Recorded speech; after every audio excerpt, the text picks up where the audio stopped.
Lava Madagasikara. Tsy mahatratra 5 cm ny halavan'ilay lataka dia tsy mety mahazo zaza fa naninona. Izany hoe arakaraky ny halavan'ny lataka izany no ahazoana zaza. Vao nisy vidéo nataoko tao aloha tao ry zareo mahakasika ny hoe lehilahy tsy miteraka sy ny vehivavy tsy miteraka, dia tsy natambatro mihitsy ilay izy fa natokako tsara. Manazava ao zako hoe ohatry ny ahoana ny lehilahy rehefa tsy miteraka. Ry zareo teratany Koreana no fohy lataka indrindra. Dia fa maninona mbola misy Koreana vao teraka ihany, mbola misy lehilahy Koreana mbola mitombo ihany ry zareo. Fohy lataka ve zany izy dia tsy mety ilay izy?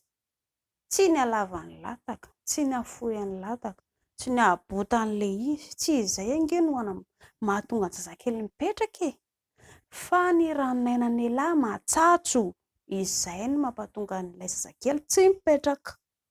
Ho apetrako eo amin'ny lien eo ilay vidéo nataoko hoe maninona ny lehilahy tsy miteraka, dia ho jerenareo amin'ny tsipiriana ao manazava ao zahako.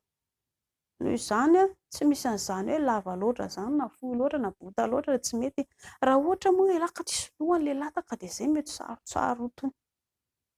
Hoe tena tsisy lataka fa tonga dia bonga fotsiny ilay izy dia tsy misy an'ilay lohany iny ilay lavalava dia izay no mety somary misy olana. Fa ny lataka raha hoe mienjana dia tsy maintsy izay foana. Raha ohatra ialahy ka hoe tsy miteraka, matsatso ny ranonaina. Raha ohatra ialahy ka mbola tsy niteraka mihitsy, mieritreritra ny hiteraka ka tsy mahazo zaza ianareo roa, manantona mpitsabo. Ho jerena ny tanjaky ny ranonaina. Ao anatin'ny 3 volana ialahy jeren'ny dokotera amin'ny alalan'ny spermograma, sperme check ilay ranonainan'ny ialahy, dia miezaka ianareo manaraka ny torohevitra ny mpitsabo dia ho hitanareo tsara fa hipetraka ny zaza rehefa tonga ny fotoana. Fa tsy misy an'ilay hoe lava loatra na fohy loatra dia lasa tsy mety ilay izy. Dia ho anareo ihany koa hoe za te ho lava lataka, te ho fohy lataka, aza mihomehy ny vavan'olona ilay hoe hosorana bonbon dia hosorana biscuit dia hosorana sakamalaho dia lasa lava be.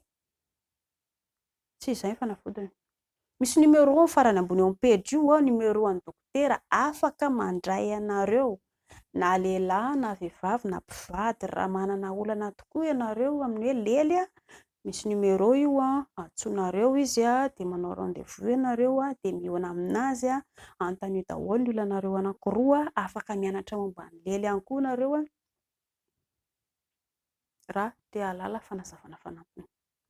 Varotra menaka ihany koa izy ho an'ny olona efa nahazoazo taona hoe rehefa menopause ny vehivavy dia afaka mividy menaka any ianareo roa. Dia izay.